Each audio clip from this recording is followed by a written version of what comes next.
Welcome back to the GSMC Baseball Podcast, brought to you by the GSMC Sports Network. I'm your host, Sam Menzie, and we've got a show for you today. First topic we're going over is the White Sox firing their manager, Pedro Grifol. After that, we'll be recapping some series, including the Phillies and the Dodgers, then the Astros and the Rangers, and then finally the Padres and the Pirates, then going over some hitter power rankings for this last week or so. But before we do all that, I'd like to ask you again to please like and follow the show. We do get a number of questions from viewers, so to ensure that your question does get read in the air, please hit the link, gsmcpodcast.net. It really does help the show, and it really does mean a lot, so thank you so much for that. And let's get back into the show for today. All right, so first topic is, of course, going to be about the big news that did break this morning, the White Sox firing their second-year manager, Pedro Grifol. So I wanted to go over that, give my thoughts on it, give some people I think could be candidates to manage the team next year, and just go over all that. So let's get into it.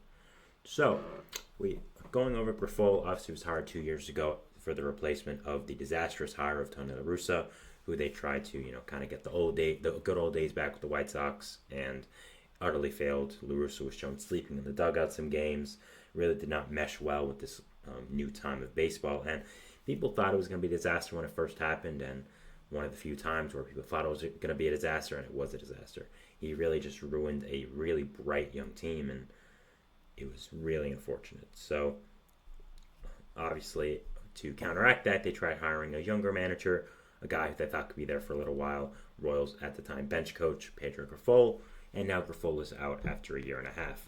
Grifol really has done pretty bad there.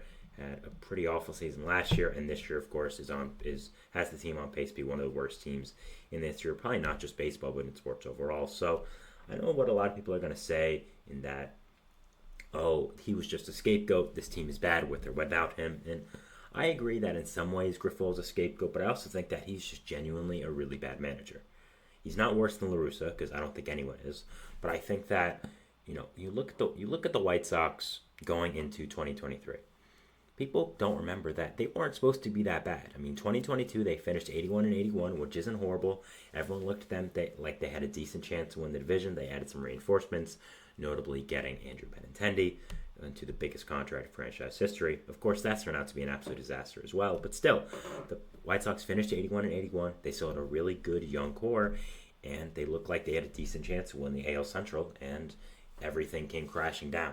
They were one of the worst teams in baseball. They got the 5th overall pick, which shows you how bad they were.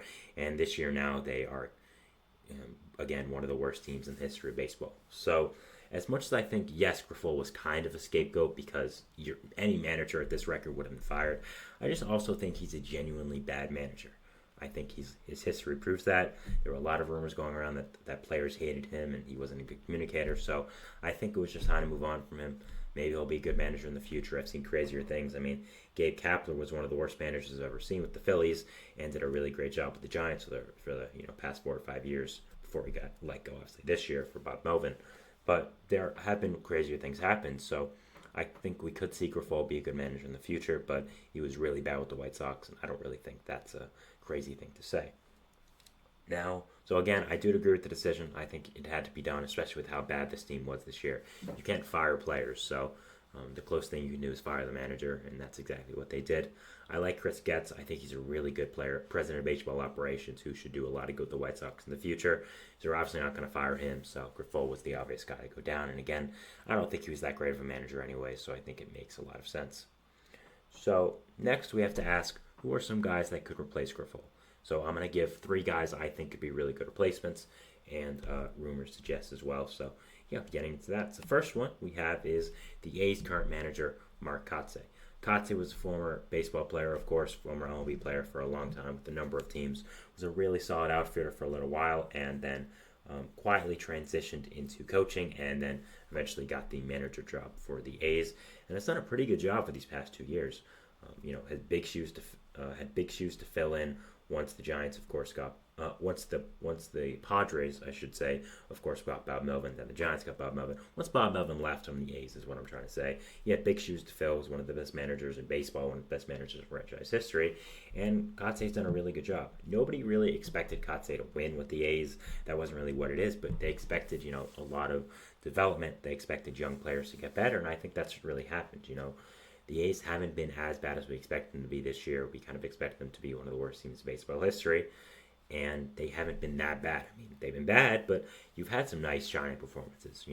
You've had, again, Lawrence Butler become a really solid outfitter for you guys, a future star on that team. Mason Miller have one of the greatest closure seasons we've ever seen.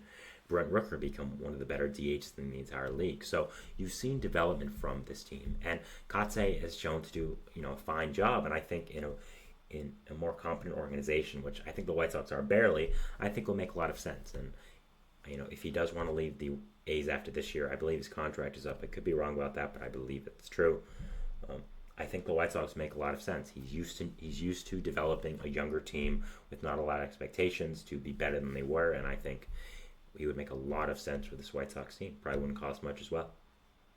Next one, we have what I would say is the most likely candidate and probably the biggest name on the market here for managers, which is going to be Skip Schumacher. Schumacher, of course, former baseball great with the Cardinals, fantastic outfitter with them, now has managed the Marlins for the past 2 years, won Manager of the Year last year, got the Marlins to the playoffs out of nowhere, and has done a really, really great job out there in Florida. I think he's been a fantastic manager, and I think a lot of teams would love to get him. His contract is up after this year, that I know. Also, even if it wasn't, I think they probably would let him go. Peter Bendix wants to kind of run his own Marlins team, and I think with that comes choosing his own manager. I'm sure he'll pick someone from the Rays organization. And I think that Schumacher is going to be a free agent this offseason. Even if not, I'm sure the Marlins will be down to trade him to anyone. And I think a lot of teams are going to be interested, and I think the White Sox should be at the top of this list. Firing Grifol, obviously you need a replacement, and Schumacher has done a fantastic job with this Marlins team these past 2 years, has gotten them to the playoffs last year when nobody expected them to do that. I mean, nobody. That was a shocker. Is obviously great with younger teams and player development, and is a former player as well. So I think Schumacher could be a fantastic, fantastic add to this Marlins team, to this White Sox team as a manager. If the Marlins are willing to let him leave, which I don't think they should. I think he's a manager that could be there for the next 15, 20 years. But if they want to let him leave, go ahead. What are you going to do? As a Mets fan, I'll be happy. Worse the Marlins are, the happier I am. So, yeah, I think that Schumacher could be a great fit to really any team that needs a manager. White Sox, of course, need one. I think he would be a really, really fantastic fit to this White Sox team if he would go there. Finally, we have one that is rumored, which is former White Sox catcher A.J. Pierzynski. Pierzynski, since retiring from the White Sox, where he played a number of years, also played with the Twins and the Braves, of course, has done a lot of broadcasting, and mainly now is on Foul Territory, which is a new baseball live show, hosted by a ton of former players like him, Todd Frazier. You have a lot of famous guests on there. It's a really good live show. I watch from time to time, and Pierzynski is an analyst, quote unquote. There, he talks about the game all the time, and I think he's pretty knowledgeable. I think he has a good mind for the game, and I don't think he'd be a horrible manager, but I just think this is just another, Jerry Rosendorf pick. This was rumored by Bob Nightingale, who's usually very on with the White Sox rumors, that they are already looking to hire him as the 2025 manager. And I think, again, he can be a fine manager in the future if that's the route he wants to go. I really think so. But I just think when you're trying to signal hope with this White Sox team and this White Sox franchise and to the fan base, I think hiring a former player of the team would just be not good. I mean, you've did that before, obviously getting Tony La Russa, getting a former White Sox to manage the team. I just don't think it would be a great idea. And I think that there are better choices like Schumacher, like Mark Kotsay, like maybe even get Grady Sizemore, promote him from the interim, which is really cool, by the way. Obviously, Grady Sizemore from our Guardians, great, is now the White Sox interim manager. Maybe even do that. John Gibbons was mentioned. I think that would be a nice fit as well. I just think Pierzynski, again, will be a fine manager in the future if that's the route he wants to go. I just think hiring him in this side of situation for the White Sox would not make a lot of sense. Now, as much as it is all kind of doom and gloom for the White Sox right now, I still think they have a relatively good future. They have a lot of good young players that are going to come up or on this roster already. Of course, we're not going to, really count Luis Robert and Garrett Crochet because I'm sure they'll get traded this offseason, but they're both going to bring back huge hauls of prospects. You, of course, have Colson Montgomery coming up soon. You got Noah Schultz. You got Jonathan Cannon in the rotation. Hagen Smith, of course, 5th overall pick this year. You have obviously a lot of other good young players on this team as well. So I think there are still a lot of good pieces on this White Sox team.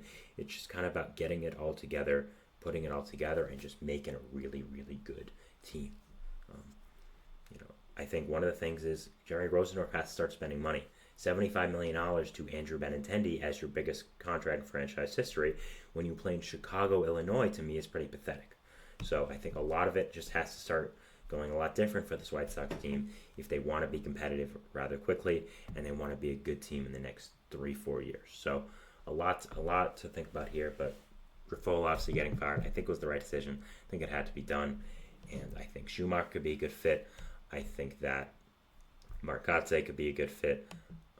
I think that AJ Pierzynski would be fine, but it's not my choice. So, those are the guys I think would be really good fits for this White Sox manager, and just give them my thoughts on this.